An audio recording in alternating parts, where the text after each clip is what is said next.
Maligayang pagbabalik sa Tagalog Movie Recap. Ang pag-uusapan natin ngayon sa videong ito ay patungkol sa isang babae na nagligtas at nag-alaga sa isang lobo at isang leon, at ang title ng pelikulang ito ay The Wolf and the Lion. Nagsimula ang kwento sa isang malawak na lupain kung saan ang isang illegal hunter ay kinuha ang batang leon at isinakay ito sa eroplano at umalis na ito sa lugar, habang ang bidang babae naman sa kwento na nagngangalang Alma ay umuwi sa isla ng kanyang lolo matapos itong pumanaw, at dito ay sinalubong siya ng kanyang Uncle Joe. At nagtungo sila sa bahay ng kanyang lolo, at dito ay sinariwa ni Alma ang alaala ng kanyang lolo sa pamamagitan ng panonood nito ng mga video nito, kung saan ay nabanggit ng kanyang lolo sa video na mayroon siyang nakita na isang asong lobo sa isla at pinangalanan niya itong Snow, at sinabi nito kay Alma sa pamamagitan ng video na kung sakali man nawala na siya ay hanapin niya ang lobo at kaibiganin dahil masaya umano itong kasama sa isla. At matapos manood ng video ni Alma ay may narinig itong malakas na tunog mula sa labas, at ito pala ay ang eroplano na sinasakyan ng illegal hunter, kung saan ay nasa loob nito ang kaawa-awang batang leon, at dahil nagmalfunction ang eroplano ay bumagsak ito sa isla na kinaroroonan ni Alma, at naisa na itong puntahan ni Alma, subalit napakasama ng panahon nung araw na iyon kaya't hinayaan niya na lamang ito. At kinabukasan naman ay mayroong dalawang lalaki na nagtungo sa kalapit nitong isla na nagngangalang Charles at Ellie, at narito ang dalawa upang maglatag ng mga bitag upang hulihin ang puting lobo na si Snow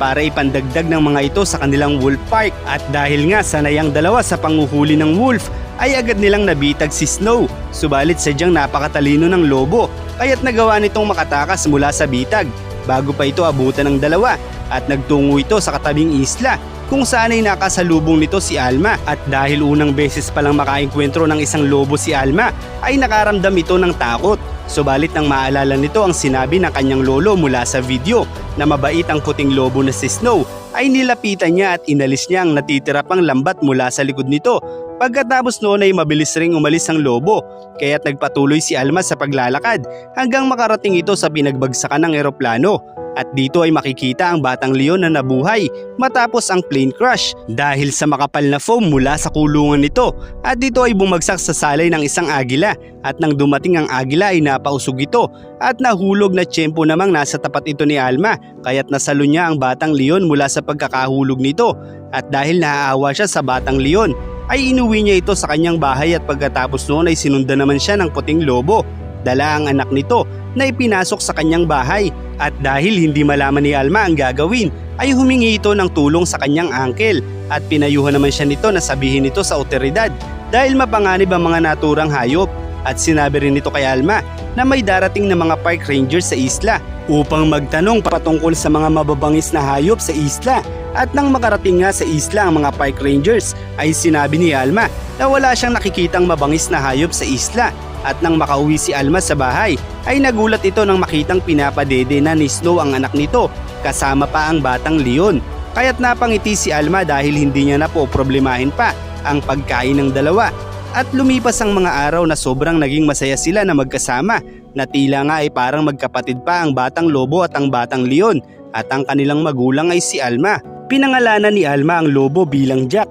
at ang leon naman ay bilang Dreamer, at ang mga ito ay hindi alam ng kanyang uncle dahil ang alam nito ay ibinigay na ni Alma ang mga ito noong araw na humingi ito ng tulong sa kanya. At makalipas nga ang ilang buwan ay lumaki na ang dalawang alaga ni Emma, at lagi niya itong isinasama sa lugar na madalas puntahan ng kanyang lolo. At kahit malaki na ang dalawa ay dumidede pa din ito sa lobo na si Snow. At isang araw nang sinubukan ni Alma na ipagpatuloy nito ang kanyang hilig sa musika at naisipan nitong mag-audition sa kalapit na bayan, subalit sa kanyang pag-alis ay muli namang bumalik ang dalawang lalaki na nahis hulihin si Snow. At sa pagkakataong ito ay nagtagumpay na ang dalawa at kinuha nila si Snow, habang si Alma naman ay masayang masaya dahil nakapasa ito sa naganap na audition. Subalit pag-uwi niya ng bahay ay gulo-gulo na ang kanyang mga gamit, at ito pala ay dahil gutom na ang lobo at ang leon dahil hindi na nakauwi ang kanilang ina na si Snow. Kaya't sinubukan itong hanapin ni Alma, subalit hindi niya na ito nakita,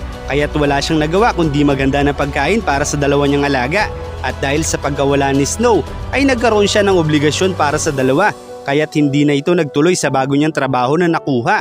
At isang araw nang binisita siya ng kanyang Uncle Joe ay nagalit ito na makita ang kanyang mga alaga at sinabi nito kay Alma na ibigay na ang mga ito sa otoridad upang mailipat sa isang zoo. Subalit nangatwiran si Alma at sinabi nitong ang kanyang lolo mismo ang nagsabi sa kanya na maging malapit sa mga hayop sa isla at ipinaliwanag nito ang maaring sapitin ng mga alaga sa isang zoo at dahil nakita ng uncle ang sinseridad nito sa mga hayop katulad ng kanyang kapatid na lolo ni Alma ay hinayaan niya na lamang itong alagaan ng mga hayop at lumipas nga ang mga araw na palagi sila magkasama ng kanyang mga alaga. At masaya siya rito kahit pa hindi niya natupad ang kanyang pangarap na maging isang kilalang musician at mabilis na lumipas ang isang taon kung saan ay ganap ng malalaki ang kanyang alaga kaya't dinadalhan na ito ng karne ng kanyang uncle. Subalit kahit mababait ito ay natatakot pa rin dito ang kanyang uncle at paminsan-minsan ay kinukumbinsi pa rin ito si Alma na isurrender na ito sa otoridad dahil mapanganib na mga ito ngayong malalaki na sila. Subalit nanindigan si Alma na handa niyang alagaan ang mga ito habang buhay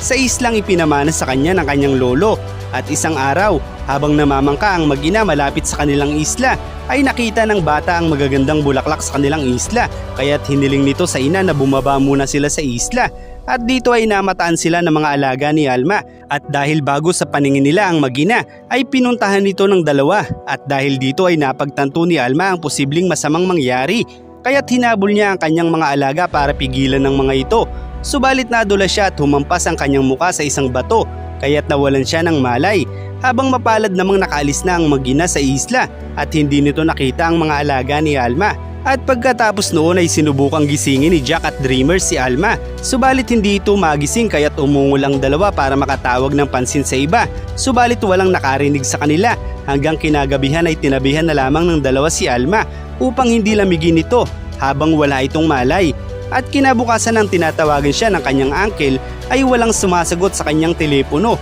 kaya't nagtungo sa isla ang kanyang uncle upang alamin ang nangyari. At bago pa siya bumaba sa isla ay pinagmasdan niya muna ang paligid at dito ay nakita niya ang leon at si Alma na tila nga ay walang malay. Kaya't inisip ni Joe na inatake ito ng kanyang alaga kaya't agad itong tumawag ng animal control at nang makuha nila si Alma ay napag-alaman nila na nawalan nito ng malay dahil sa pagkakaalog ng ulo nito at napagtanto ni Joe na ang mga alaga nito ay binabantayan lamang ang kanyang pamangkin. Kaya't nagsisi si Joe na humingi pa siya ng tulong sa iba na naging dahilan para mawalay kay Alma ang mga alaga nito. At ayon pa sa doktor, kung hindi dahil sa mga alaga nito ay maaaring hindi tumagal ang katawan ni Alma dahil sa hypothermia.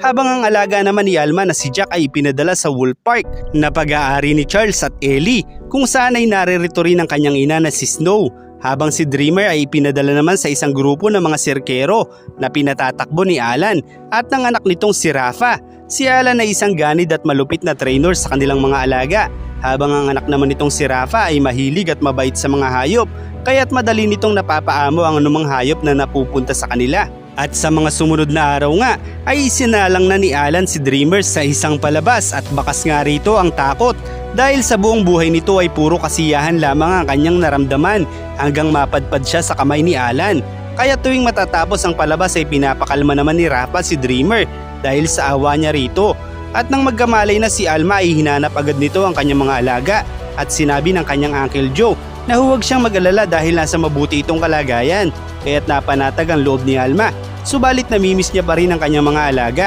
kaya't na makalabas siya ng ospital ay agad siyang nagtungo sa opisina ng animal control kung saan ay sinurrender ni Joe ang kanyang mga alaga. At dito ay napag-alaman niya ang kinaroroonan ng dalawa kaya't nagalit siya dahil alam niya ang kalupitang dinaranas ng ilang mga hayop sa kamay ng mga tagapag-alaga nito. Kaya't agad niyang tinawagan si Ellie, ang may-ari ng Wolf Park at kinumusta nito si Jack at sinabi sa kanya ni Ellie na maayos naman ang kalagayan nito dahil sa kanilang park ay napakaraming kasama ni Jack na kapwa niya lobo at dahil sa narinig ay napanatag naman ang loob ni Alma para kay Jack. Subalit nag-aalala pa rin ito para kay Dreamer kaya't hinanap niya ang kinaroroonan nito at nagtanong-tanong sa lahat ng mga sirkerong makikita nito. Subalit wala sa kanyang mga napagtanungan na nakakakilala kay Dreamer habang si Dreamer naman ay malaki na ang naipapasok na pera para kay Alan at sa katunayan ay sikat na ito sa pangalang Star Lion. At isang araw habang nasa biyahe ay huminto ang sinasakyan nito sa Wolf Park na kinaroroonan ni Jack at dahil nakilala siya ni Jack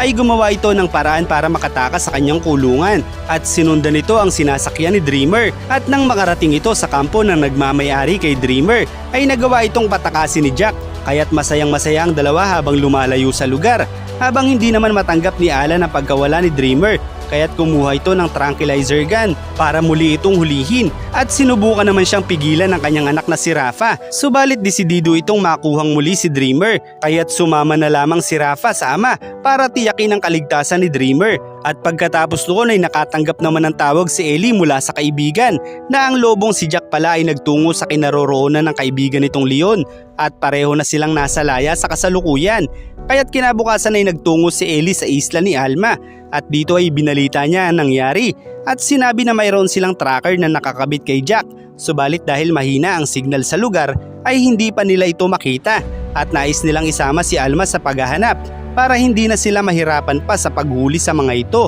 At ang huli nilang balita ay namataan ng dalawa sa isang kagubatan malapit sa ilang mga residente kaya't nagtungo si Ellie at Alma sa lugar para hanapin ang dalawa habang ang dalawa naman ay patuloy lamang ang paglilibot sa lugar na nagbigay naman ng takot sa ilang residente nito at nagawa rin ng dalawa na makapasok sa isang department store dahil sa labis na kagutuman. At dahil sa laki ng pinsala na nagagawa ng dalawa ay binigyan na ng mga pulis ng permiso ang sinuman na barilin ng dalawa sakaling makita nila ang mga ito. At habang nasa kagubatan ay natagpuan ng mag-ama si Dreamer kaya't agad itong binaril ni Alan. Subalit sinubukan itong pigilan ni Jack na naging dahilan para siya ang tamaan ng tranquilizer gun kaya't agad itong nawala ng malay habang nakatakas naman si Dreamer. At dahil naman maawain ng batang si Rafa sa mga hayop ay agad nitong inalis ang tranquilizer maging ang tracker na nasa leeg nito at pinainom ito ni Rafa ng gamot para humupa agad ang bisa ng tranquilizer. Pagkatapos noon ay nagtungo ang mag-ama sa isang bar kung saan dito ay nakita sila ni Ellie at Alma dahil na-track nito ang lokasyon ni Jack malapit sa bar at tinanong ni Ellie si Alan kung may nakita silang lobo na may tracker na nakatali sa leeg nito. Subalit dahil walang pakialam si Alan sa lobo ay sinabi na lang nitong wala siyang alam sa mga itinatanong nito kaya umalis na ang dalawa habang nagpaalam naman si Rafa sa ama na magsi-CR lamang ito. Subalit sinundan nito si Ellie at Alma para sabihin ang lahat sa dalawa at sinamahan pa nito ang dalawa kung saan nila huling iniwan ang lobo. At dito ay nakita nila si Dreamer at sinamahan sila nito patungo sa isang abandonadong kubo kung saan ay naroroon si Jack at nagpapahinga. At pagkatapos noon ay bigla namang dumating ang mga pulis at sa takot na barilin nito ang mga alaga ay tumakas sila ng magkakasama hanggang makarating sila sa harap ng isla na pagmamayari ni Alma kung saan ay hindi na sila masusundan dito ng kahit sino kung walang pahintulot ni Alma. Subalit isang ilog pa ang pagitan bago sila tuluyang makarating sa isla ni Alma at kinakailangan nilang lumangoy para marating ito. Kaya't agad na lumangoy si Jack patungo sa isla. Subalit tila nga ay parang natatakot si Dreamer dahil ni minsan ay hindi niya pa itong nakitang lumangoy sa ilog. Kaya't sinubukan niyang pilitin si Dreamer na tumawid sa ilog. Subalit tumalikod lamang ito sa kanya at bumalik na sa kagubatan. At dahil wala nang magagawa si Alma para dalhin si Dreamer sa kabilang isla ay lumangoy na lang ito kasama si Jack. At habang lumalangoy sila ay nakarinig si Alma ng putok ng baril kung saan ay agad nitong naisip na si Dreamer lamang ang nais barilin ng mga pulis at wala nang iba pa. Kaya't nang makarating siya sa kanyang isla ay bumuhos agad ang luha sa kanyang mga mata. Subalit nasorpresa siya sa kanyang nakita dahil nakarating din pala sa isla si Dreamer